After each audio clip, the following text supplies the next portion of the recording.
up, everybody? Welcome to the Patreon episode of Flagrant 2. It is Wednesday morning, almost afternoon. It's Wednesday at 11:30, so we don't know who's going to be president next term. We're still trying to figure it out. I don't think we're going to know by the end of today. I don't think we're going to know by the end of tomorrow. When do you think we'll end up knowing? Probably Friday. Friday We'll know if our guy got it. We'll know if our guy got it. Yeah. Who's our guy? Bro, it's our guy. It's our guy, dude. Everybody knows who our guy is. Yeah, who's our guy? Our guy's our guy, yo. Listen, whoever's listening, I voted for whoever you voted for. All right? I got that from Duval. Duval said, if anybody asks you who you voted for, I voted for who you voted for. Yeah. You didn't vote? Me neither. Who votes? Nah, in all seriousness, we're misunderstanding what the Republican voter wants. And I'm sure we're misunderstanding what the Democratic voter wants. And I think both sides are misunderstanding. And I think they're painting the other side as evil. We've had this conversation because it's before, which is an easy way to kind of drum up support on your side. Because if there's evil against you, then you got to support it, right? Yeah. You got to come and fight the good fight, whatever it is. We have to create a fight in order for you to want to fight it. But what's interesting is like, then what is motivating these voters, right? And I was like, man, maybe it's just taxes. Maybe Republicans just want taxes. And then Mark goes, nah, it's a culture war. I go, what are you talking about? And Mark goes, just don't tell me what words I can say. Don't tell me what I can or can't do. Just let me live my life. And low key, I think that's exactly what it is. And I think that we're a part of that culture war. We are sitting in this place like, yo, apolitically, I think the people are listened to. I think we have a lot of people on both sides of the spectrum. Yeah. But everybody agrees like, yo, just don't tell me what the fuck to say. Like some of us might want to pay a little more taxes, help some people. Some of us are like, yo, I don't want to pay anything. I think the government, waste the money, whatever it is. But at the end of the day, everybody who's listening to this is kind of like, don't tell me what words I can or can't use. Yeah. Don't tell me what jokes I can or can't say. Mind your fucking business. Let me do what the fuck I want. And if that is the driving force of voters, one, you probably see why Trump has an attraction to a lot of people. I don't think, you know what I'm saying? They're kind of like, yeah, he's just talking that crazy shit. And it's like, it's kind of refreshing. I'm tired of people telling me I can't talk crazy. I think that was a huge part of what got Trump elected in the first place. Yeah. Huge part of it is, hey, finally here's somebody who says what he says and then doesn't apologize and backtrack later. Yeah. I think and even though it's an overcorrection, like even though it might be saying what he says too far, sometimes too far is more refreshing than nothing. Yeah. Do you see what I'm saying? Yeah. Like, you rather have your girl have two big titties than none. Wait, what? Yeah. I You know what I mean? Like, if you could choose, like, yo, you want a little bit too big titties, or do you want no titties at all? Concave, like Daniel Simonson's chest. None of y'all gonna get that joke, but shouts to Daniel Simonson, funny comedian. Said his chest is concave, and when he goes straight mish on his girl, it makes a farting sound. So, like, you're going to go a little bit too big. Yeah. Right? Yeah. I think we would rather have a little bit more of what we love than none of what we love. Yes. Yeah, a little bit more of what we love. Too much over nothing. Yes. Too much over nothing. Great. I think this is related. I was listening to Trump, whatever he said last night on the way here. Yeah. And I was like, oh, Trump speaks to our lizard brain. Everything he says is just like, yo, fuck logic. I feel what this guy is saying. So to that point, when he's saying all this wild shit and not apologizing, it speaks to that lizard brain party that's like, yo, I know there's some place for PC talk, but I'm so tired of it. This guy not giving a fuck speaks to that primal part of me, that lizard brain. But here's the thing.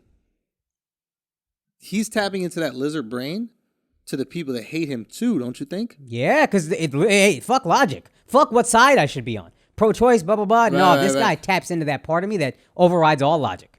But that lizard brain part is not only the things that you love, it's also the things that you hate. Right. So that hate is visceral as well. Absolutely. And according to the popular vote, and we are in a democratic country, and I know the Electoral College matters. I'm not really talking about how people get elected. I'm talking about how Americans want this country to be led. The majority of Americans do not want him to lead the country. Right. And you have to respect that.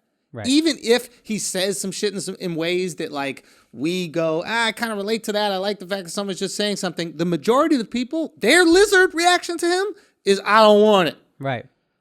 And you got to respect that. You have to respect the democratic process. If this guy loses, which it looks like he's going to lose, You can't all of a sudden start pouting, right? Yeah. If you're a Trump supporter, you can't all of a sudden start pouting because the democratic process didn't work in your favor. Yeah. If it looks like everything's legit and there was no, ballots counted after the fact or whatever, you are the American values side. You are we need to law and order, right? The people yelling law and order need to respect the law and order. Right. And so does Trump. If it looks legit, don't get me wrong. If it looks like there's something fishy out there, fight for what's right. But if it looks like the victory is flawless on Biden's side, he got to take that If L. he's got electoral and popular, I don't even care about popular. Yeah, okay, look, we're just talking electoral. Yeah, now we're talking voting. Yes. Before we were talking about like public sentiment. Okay, got it. That makes sense, right? Yeah. But now if it's electoral, you can't go, I'm the law and order guy. And if it looks legit, no funny stuff, act like it wasn't. I always think your people could have mailed in shit too, right? Not like Republicans can't use postage. Yeah. Oh, they show up. Right? They show up, which I respect. Say what? He told them not That's to. on you. Yeah. But you know what I'm saying? Like, if it looks like there's no funny stuff, you can't go from law and order to, fuck it. This law and order don't work for me. Yeah. But I mean, you're giving Trump a lot of credit, son. When does he ever really stick to his guns? I'm not going to say that that's what he's going to do because I think he does react emotionally. Saying the right thing you should do is stick with your guns. Based on your values, not your AlexxMedia's values, based on like Trump's values. Yeah, but he doesn't even abide by his own values. Right. Yeah, but to be fair, both sides do this. Absolutely. If Trump won popular and loses electoral, Republicans would say, hey, let's just go off a popular vote. And Democrats wouldn't be like, yo, you know what? This happened to us 4 years ago. You're right. They'd be like, no, this is fine. Fuck you. See how it feels? Everybody's value system changes based on whatever their emotions are. Let me ask y'all this. So Trump still got 3 more months in office? Yeah. Oh, I can't wait for the fuck shit. Yo. I can't wait for that fuck this shit. Finna be what do you do, right? Because low key, I'm like, well, fuck it. It ain't gonna be no wall. We're gonna have a slide. You know what I mean? We're going to have a slip and slide. Yeah. Get your wetbacks on in here. You know what I'm saying? You know what I mean? Like, is that what he does? He just go fucking and tear the whole shit down and not live up to any of the promises he was saying he was going to keep? Here's why I don't think he does that. Because to do that, you have to admit defeat. Trump ain't going to admit defeat. Well, he don't got to admit it. If he lost, he lost. But no. He can cause all kinds of mayhem until then. He could say, hey, this is fixed. I'm not leaving. This is a bullshit, whatever. Like, they're going to have to potentially get this motherfucker out. I'm be honest with you. I think he wants out. I think if it's not a clear victory, I think he's out. I think he's tired of it. I think he also doesn't want to lose. Guy's a winner. No. There's no question he doesn't want to lose. But if it looks legit, like if he looks legit, I don't think he's going, we got to cancel people who mailed and cancel all mail-in voting, all that kind of stuff. Right. I think he's like, I'm tired of this shit. I'm tired of motherfuckers hating me all the goddamn time. I'm 80 years old. Do you know the potential charges he's facing here in New York? Oh, so he's trying to keep his... Yeah. But what happens after the moment he's not president, they could charge him. With what? Tax evasion, and then there's another one like bribery, like his lawyer situation. Like they have 2 big charges.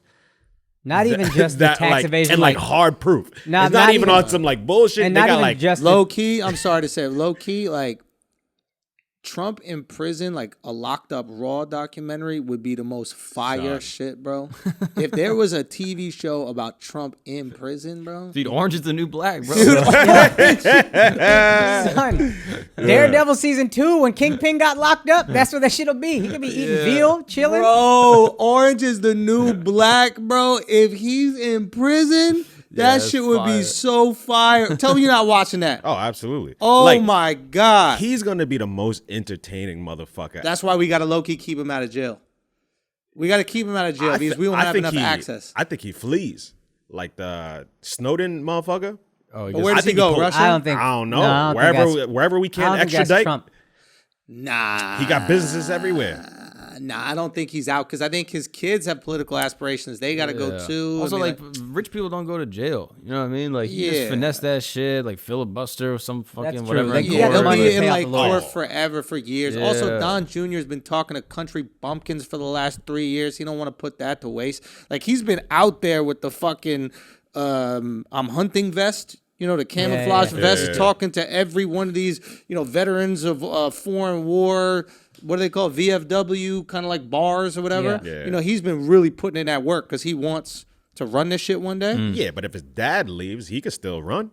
Nah, it's hard to run if your dad's a fucking, especially Law and Order, and then your dad is a. Yeah, he just flees the country, bro. Yeah, it'd be tricky. That'd be pussy if he fled the country. That's pussy. I could see him going back in the media.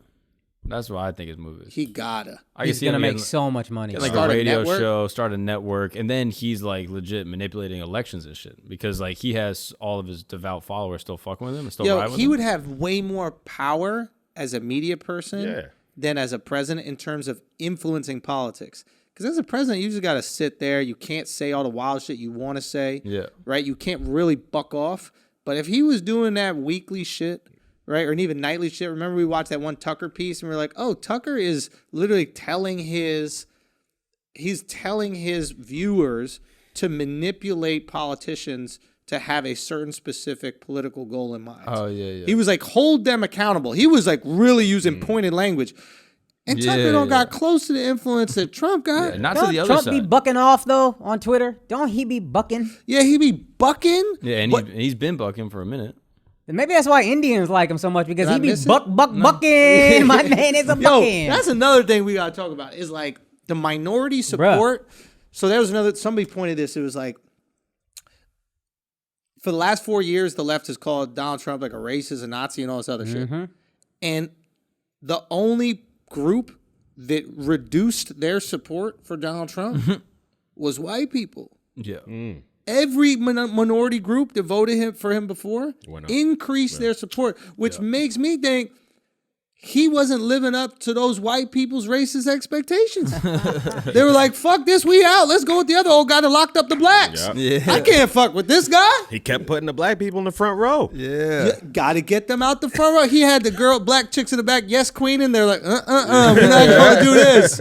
We're not gonna do this. Isn't that interesting though? Yeah. All right, guys, we're gonna take a break from this clip because I gotta make sure that y'all got the hardest dicks on the planet, especially for this new presidency that's coming up. We don't know who the president is going to be, but we know where our dicks are going to be pointed, and that is north. It's not a game. And the way we do that, that's with Blue Chew. Very simple. Blue Chew, same active ingredients that's in Cialis, Viagra, all the good stuff. But instead, you chew it up and then you chew it out. Simple as that. Ladies, you deserve the best dick on the planet. You get your man to deliver. All right? You get your man to give you a weekend to remember. 100%. All right? And how are you going to do that? You're going to go to bluechew.com. You're going to use the promo code Andrew. All right? And you're going to get it for free. All you got to do is pay $5 shipping. $5 shipping for the best dick of your entire life. You get the pills for free. Go do that right now. Bluechew.com, promo code Andrew. Now let's get back to the clip. Yeah. So what does that say? Well, we got to be careful. Like, we can't talk as if he lost. Because we still don't know. Out, bro. Nah, we don't know. Nah, he might not be. You think he's in? Let's go! Man. I think this just goes to show that the polls are all bullshit.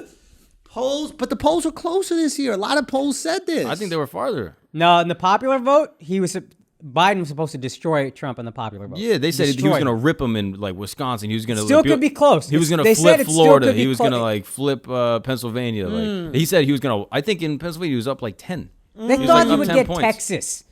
Retard. The polls were saying he was going to wash Trump at everything.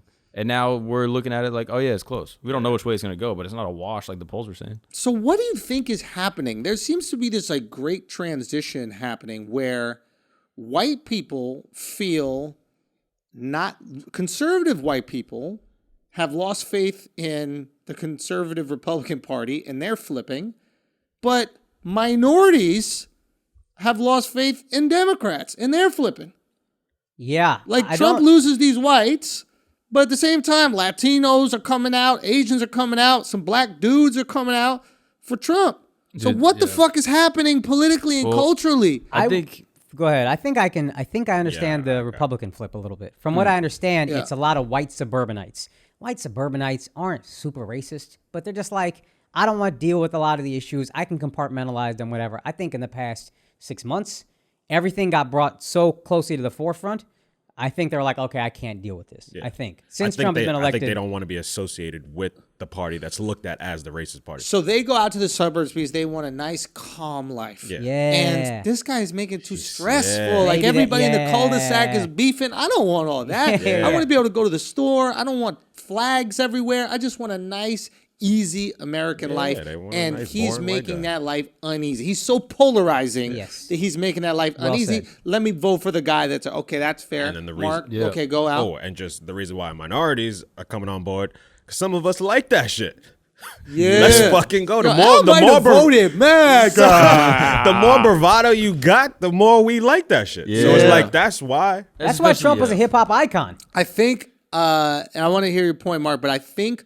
What I think a lot of minorities are realizing is that they do have a lot of conservative values and that they were almost like bamboozled a little bit by the Democratic Party in believing that they were Democrats. Mm-hmm. And I think the Democratic Party moved a tad bit too far left for them. Mm-hmm. Like I think a lot of minorities, and again, don't let me speak for y'all, but I think a lot of minorities were like, all right, the Democrats care more about me, even though I don't exactly align with them on maybe like abortion or religion or these types of things or like regulation of stuff. You know what I mean? A lot of minority businesses, like when they're starting, like a lot of any business, you know, aren't very regulated. Yeah. You know what I mean? Like, so the guy who's like making ices on the street don't really got regulation. Right. He just found some ice and he's shaving that shit into cones, right? Yeah. So I think a lot of ways they're like, okay, Democrats, I've been told, care more about me than those other folks. So even though I don't align on these other things, I'm gonna fuck with them.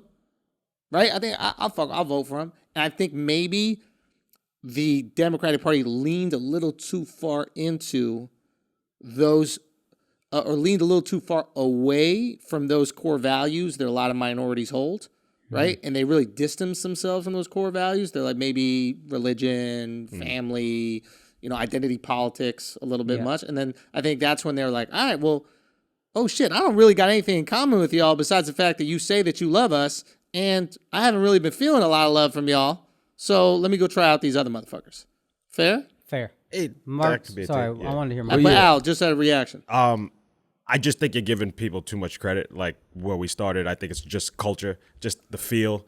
Because like the polls were showing on Fox News, the stats, like so many people kind of agree with the issues, with the core values. Yeah. So it's not really a political side of, hey, your values aren't like mine anymore. It's more so it's just like your energy, your feel isn't like mine anymore. Yo, that's true. I think that's true. And I think that's coupled with, I think one of the most valuable things Trump ever said, and they clowned him for it, but I think it was valuable, was, what do you got to lose? Word. Remember when he said that? Yeah. And I think to like every minority group, like who has felt like Democrats haven't really improved their lives in the way that they said they were going to, they're like, well, shit, if nothing ever really changes, why don't we just try out that other motherfucker? Yeah.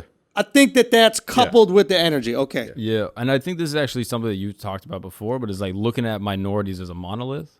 Yes. That's what these polls do all the time. Yeah. And I see it a lot more from like, I guess like the Democrat side, like the way they talk about, like even with like Latino voters. Yes. Is like, oh yeah, like Latinos obviously don't fuck with Trump. And then obviously we saw with all the Cuban shit, that's and Venezuelans too. Yeah. But like there's even, I think like Sager was bringing this up, but like there's a county in Texas. Yeah. Yepidez County or some shit. Zapata County. Zapata County. It's like it's small, but like it's pretty much all Mexican. It shares a border with Mexico. In 2016, Trump lost to Clinton by like, I think Hillary got like 65%. 65%, something crazy. And then this year, he won it by like 52%. That's how much motherfuckers hate their family, yo. Is it like your family's right on the other side of the border, and they're like, wait, he's going to build that wall? They going to never visit? Fuck it.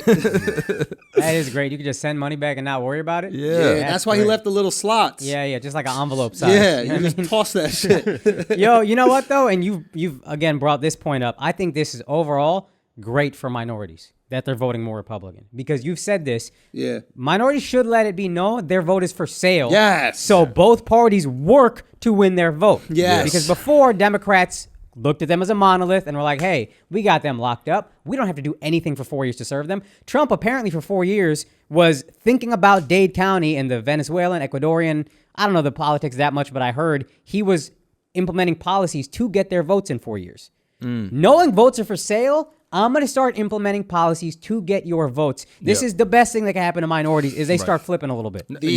Not all the way.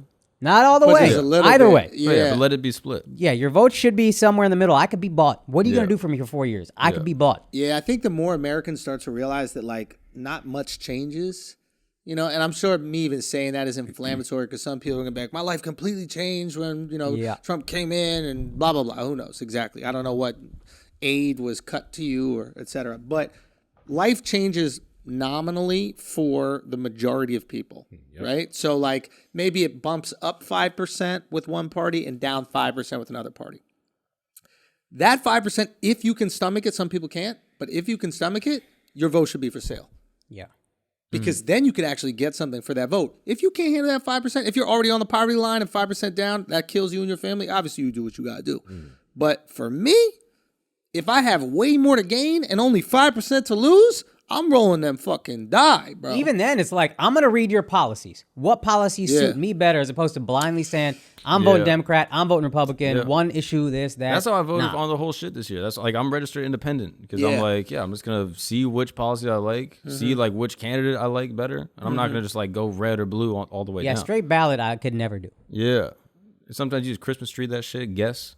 You make a fake rationalization. The only time I voted, that shit. Right here. What? You capping, what? Bro. You capping. So you read up on every single person? No, that's why I said I was Christmas treeing and guessing on something. Oh, okay. That's what I did. But I was making a fake rationalization in my mind though. Like some of them was like county tax collector. I was like, you know, throw a Republican in there. You might like shave a little off the top. You know, like he might let you slide a little bit. Yeah, he'll be cool with it. But then I was like, election oversight committee. I was like, make that Democrat. He won't let any fuck shit go through. Like I was just making up shit in my brain. Yeah, you gotta justify your vote. I think Trump won Hispanics, especially in Florida, because they already speak broken English, so he just said all the buzzwords that scare him, like socialism and communism, and they're like, no, not that guy. We're not going back to that shit. I think that's what he did. But it is true. They are petrified of like where socialism like can lead a country, and they only use the examples that they understand. Like obviously Cuba, Venezuela. You see what happens. So you understand the PTSD that comes from that shit. Yeah, I'm not shocked, but I think that what Mark was saying earlier is that like when you look at Latinos as a monolith and you don't understand like the cultural differences between these countries, you just go, oh, they speak Spanish, they all think the same shit. They do not. I mean, somebody's experience in Mexico is completely different than someone's experience obviously in Cuba or even Venezuela. And if you were coming right from that, you have serious fear, bro. Yeah. You've seen your whole family have no food whatsoever. You've seen your currency devalued like 1,000 times. Yep. And the other buddy go, and literally you have some of these candidates going, we believe in democratic socialism. I'm sorry, you said what? Yeah. I'm saying that's the N word to them. Yeah. That's fighting words. Socialism, we are not doing it, bro. Yeah. So I understand that completely. And the fact that like there are some, I imagine like Democrat strategists that don't see that or don't understand that, you're just not doing your job, bro. Yeah. Yeah. Like, read the room. Yeah. Do you think that changes up with all minority groups? What do you mean?